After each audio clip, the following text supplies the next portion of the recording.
तो ले ली भाई आज दोस्तों हैं। आज प्रतीक ने घर वालों की ले ली, घर वालों ने प्रतीक की ले ली, फिर बिग बॉस ने जंगलवासियों की ले ली और फिर जंगलवासियों ने मिलकर जो है भाई बिग बॉस की ले ली। मतलब आज घर में जब पूरी तरह से भाई लेन देन चल रहा था, अंदर से खाना ब्रेड टोस्ट मतलब सब कुछ बाहर आ रहा था। मतलब पूरी तरह से एक दूसरे की कहूँ कि लेनी देनी कर दी ना तो गलत नहीं होगा वहां पर। और दूसरा आज ये कहावत भी कहीं ना कहीं ठीक ही फिट बैठी है, मतलब कि करे कोई और भरे कोई। मतलब भाई शीशा तोड़ा प्रतीक ने, एग्रेशन दिखाया प्रतीक ने और उसका भुगतान कौन भर रहे हैं? जंगलवासी। तो मतलब बिग बॉस का ये अंधा कानून तो आज मुझे समझ में बिल्कुल भी नहीं आया। मतलब यार बिग बॉस बाहर पूरी यूनियन बनी हुई है उनकी लोगों की, तो ठीक है ना। तो मतलब प्रतीक ने शीशा तोड़ा तो प्रतीक को नॉमिनेट करना चाहिए था। मतलब पूरे जंगलवासियों को क्यों नॉमिनेट कर दिया उसकी वजह से? या जंगलवासियों में से किसी एक को पावर दे देते कि भाई तुम आपसी सहमति करके जो है घर के अंदर चले जाओ, तो उसमें जंगलवासी भी भिड़ जाते और प्रतीक जो है वो भी नॉमिनेट हो जाता। प्रॉपर्टी डैमेज मतलब इसका मतलब तो प्रतीक को आपने सारी पावर दे दी, चाहे वो आपकी प्रॉपर्टी तोड़े, आपके शीशे तोड़े, आपके कैमरे तोड़े, चाहे वो आपको भी तोड़ दे, लेकिन आप प्रतीक को नॉमिनेट नहीं करोगे क्योंकि आपने उसको जो है अपने घर में सजा के रख रखा है पूरी तरीके से। तो यहाँ पर मुझे आज बिग बॉस का गेम जो है वो किसी भी तरीके से जो है समझ में नहीं आया। या तो कहीं ना कहीं पूरी साजिश है बिग बॉस की कि भाई स्मिता शेट्टी को बचाना है, इसमें भी वो मिनिमम गारंटी से आई हुई है और इनको किसी ना किसी तरीके से आगे लेके जाना है, तो हमें तो इनको नॉमिनेट करना ही नहीं है। वहीं पर और देखा जाए तो करण कुंद्रा सही कह रहा था कि सब लोग जो है भाई आपस में एक दूसरे को एंटरटेन कर रहे थे अच्छे से, मतलब सब एंटरटेन लगे हुए थे। मायशा भी अपने एक अलग ही अंदाज में लगी हुई थी आज, और अफसाना खान जो है भाई फुल एंटरटेन मुझे लगी। शहनाज गिल तो नहीं कह सकती, लेकिन हाँ मुझे थोड़ा सा इनके अंदर दिखाई दे रहा है शहनाज गिल जैसा कुछ मतलब फुल एंटरटेनिंग है। अफसाना खान भी जब अपने मूड में आएगी ना, मैंने बोला भी था आपको पहले कि इसको अगर छेड़ोगे तो भाई ये तुम्हें छोड़ेगी नहीं, और नहीं तो ये आपको फुल एंटरटेन करती रहेगी टास्क वगैरह में।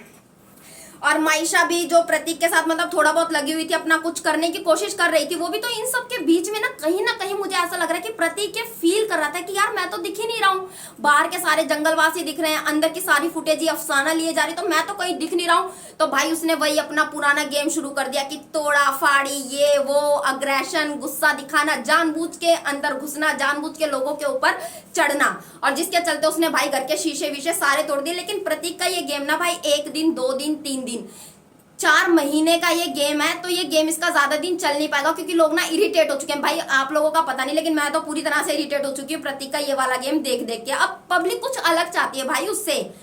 और भाई जो जय के आज उसकी लड़ाई हुई थी, जय ने ठीक है सब कुछ सही बोला, लेकिन जय ने एक गलती कर दी आज उसको 1.5 फुटिया बोल के, क्योंकि 1.5 फुटिया का भाई बाहर लोग बाग बहुत सारे लोग होते हैं जिनकी हाइट कम होती है, तो शायद वो जय के अगर फैन भी होंगे तो शायद अब वो उसके फैन ना रहे, क्योंकि ये जो डायलॉग होता है ना कि एक, और सलमान खान भाई की भी हमारी हाइट जो है वो कोई अच्छी खासी तो है नहीं कि भाई खूब लंबे चौड़े, तो मे भी वीकेंड के बार पर इस चीज को लेकर जय की क्लास लग जाए। भाई करण कुंद्रा मैं आपको शुरू से बोल रही हूँ कि धीरे धीरे ये शेर अपनी गुफा से बाहर आएगा, और इसने धीरे धीरे अंदर आना शुरू कर दिया है। भाई प्रतीक को अब तक बच्चा समझ के छोड़ रहा था, लेकिन आज इसने थोड़ा सा अपना निकालने की कोशिश की प्रतीक के ऊपर कि भाई ये सारे बंदे जो अपना एंटरटेन करने में लगे हुए थे, लेकिन तू आकर फिजिकल हुआ है, तू वही कर रहा है जो तू बिग बॉस ओटीटी में कर रहा था। हाँ ठीक है, जय ने तेरी माँ को गाली दी, गलत है, लेकिन क्या जिंदगी में तूने कभी किसी को गाली नहीं दी? भाई बिग बॉस ओटीटी में आए क्यों था? तुझे पता था ओवर द टॉप है, यहाँ पे गाली गलो सब कुछ होने, तो वहां पर तुझे गाली खाने से कोई फर्क नहीं पड़ना था। जो तो बिग बॉस ओटीटी में आया, तो भाई बिग बॉस में भी थोड़ा बहुत तो चलता ही है, म्यूट कर देते हैं, क्या दिक्कत होगी उसके अंदर। और करण कुंद्रा ने जो बोला भाई निशांत को, क्यों स्मिता आंटी को जाके बोल देना भाई मेरे बारे में कुछ ना बोले, क्लासलेस व्लासलेस। भाई अच्छे खासे खानदान से आया वो बंदा भी, वो क्या सभी होते हैं यार, किसी को क्लासलेस बोलने का क्या मतलब बनता है? तो मैंने आपको बोला था ना कि स्मिता शेट्टी मैडम यहाँ पे चल नहीं पाएंगी, वो चुपचाप अपने सोफा पर ही बैठी रहेंगी और बस सबको ऑब्जर्व करती रहेंगी, कुछ चल नहीं पाएगी। लड़कियां भी अच्छी खासी क्लास ले लेंगी यहाँ पर स्मिता शेट्टी की। तो जो भी बिग बॉस ओटीटी में से आए हैं ना, स्मिता शेट्टी हो गई या प्रतीक सहजपाल हो गया या फिर निशांत भट्ट हो गया, स्मिता शेट्टी तो भाई अपनी क्लास के चक्कर में मारी जाएंगी और प्रतीक सहजपाल अपने अग्रेशन के चक्कर में मारा जाएगा। तो यहाँ पर जो बंदा अगर आगे जा सकता है, मुझे मास्टरमाइंड पार्ट 2 में बिग बॉस में भी आपको बीबी ओटीटी में भी बोलती थी कि ये मास्टरमाइंड पार्ट 2 है, और निशांत भट्ट जो है भाई आगे तक ये बंदा जाने वाला है। करण कुंद्रा के साथ बैठकर मतलब पूरी तरह से ये सारी चीजों को डिस्कस कर रहा है, और उसके सामने भी ये चुप नहीं हुआ। और उमर रियाज जब आया, उमर रियाज को भी भाई मुंह पे उसने जवाब दिया कि तुझे अगर मुझसे डिस्कस करना है तो बैठ के डिस्कस कर ले, नहीं मैं कोई तुझे जस्टिफाई वगैरह करने वाला हूं नहीं कि भाई मैंने क्या बोला है क्या नहीं बोला। हालांकि उसने नल्ला बोला था, लेकिन उसके मुंह पे बंदा जो साफ मुंह कर गया।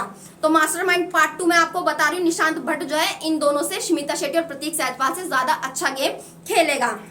वहीं पर जो ये सिम्बा जी, समझ ही नहीं आया मुझे, कल फाइट हो रही थी तो खाना खाने में लगे हुए थे, आज फाइट हो रही थी तो मायशा से वहां पर अपने प्यार का इजहार करने में लगा हुआ है भाई साहब। मतलब क्या अलग ही बंदा है इसका, मुझे लग रहा है इसका दिमाग ना काम नहीं करता है। उससे कह रहा है कि तू प्रतीक से दूर रह और मैं तेरी लड़ाई होगी तो मैं तेरे बीच में जरूर आऊंगा और बाकी मैं प्रतीक के बीच में बोलूंगा नहीं। तो ये मैं सिम्बा को बता दूं कि प्रतीक के साथ जो है मायशा का एक अलग ही कनेक्शन भाई, जब जब प्रतीक से लड़ाई होगी तो मायशा उसके बीच में आएगी। हालांकि मायशा ने अपना हैशटैग भी बना लिया, पता नहीं क्या सिम्बाइश या मायशा ऐसी कुछ करके हैशटैग बनाया है। तो ये जो स्ट्रेटेजी से ये प्लान करके आते हैं ना कि यहाँ पर हम प्यार का ड्रामा करेंगे, तो पब्लिक फुद्दू नहीं है, पब्लिक को समझ में आता है कि तुम यहाँ पर फेक हो, फेक ड्रामा कर रहे हो, फेक लव, फेक लड़ाई, ये सब फेक कर रहे हो, तो वो पब्लिक को समझ में आता है।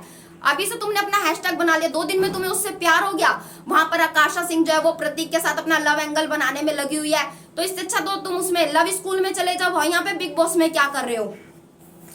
तो ये सब स्ट्रैटेजी जो है ना वो सबको दिखाई देती है। वही बात करें अगर विशाल कोटियान की, तो भाई विशाल कोटियान ठीक ठाक लग रहा है अभी मुझे, लेकिन बस वही है, ठीक है, एंटरटेनिंग भी लग रहा है और उसके जो वर्ड्स होते हैं ना, दम होता है उनके अंदर। और जो उसने बिग बॉस को पूरी भरी महफिल में जो उसने वो कहते हैं ना आज बगावत कर दिया, बिग बॉस को धमकी दे दिया, तो इसका असर मुझे लग रहा है कि वीकेंड के वार पर हमें जरूर देखने को मिलेगा कि भाई तुम ये टेलीकास्ट करोगे नहीं करोगे, तो मे भी थोड़ी बहुत तो क्लास लगेगी विशाल की इस चीज पे। हालांकि वो सही था, जंगलवासी सही थे, जय भी सही था, लेकिन इनकी क्लास तो लगेगी, ये मैं आपको लिख कर दे रही हूँ पूरी तरीके से। तो कुल मिलाकर आज के जो पूरे शो में जो बस एक दूसरे की जो लेनी देनी हुई है, बिग बॉस ने लोगों के लिए, लोगों ने बिग बॉस के लिए। और वहीं पर कल जो हम देखेंगे भाई तेजस्वी प्रकाश, अगर तेजस्वी और अफसाना का ना मतलब कहते हैं ना कि 36 का आंकड़ा चल रहा है वो खाने वाने के पीछे, लेकिन अगर अफसाना और तेजस्वी मिल जाना तो मतलब फुल एंटरटेन करेंगी ये शो को, मैं लिख के दे रही हूँ। क्योंकि भाई तेजस्वी भी अपने अंदाज में अलग एंटरटेनर है और अफसाना खान अपने अंदाज में अलग एंटरटेनर है। तो मतलब दोनों, मुझे तो ऐसा लग रहा है कि दोनों को ना साथ में मिलके चलना चाहिए, नहीं तो अगर ये दोनों अलग अलग चलेंगे तो इन दोनों को ही जो है थोड़ा थोड़ा नुकसान तो होगा इस चीज का। चलो बाकी फिलहाल आप मुझे कमेंट बॉक्स में कमेंट करके जरूर बताना कि भाई आपका फेवरेट कंटेस्टेंट जो है वो कौन बना अब तक, और जय और प्रतीक की जो लड़ाई हुई है उसमें आपको कौन सही लगा, जय सही लगा या प्रतीक सही लगा। और बिग बॉस तो भाई क्या कहूँ, एक आंख वाला तो था ही, काना तो था ही, अब तो मुझे लग रहा है बिग बॉस अंधा भी हो गया, मुझे ऐसा ही लग रहा है कुछ।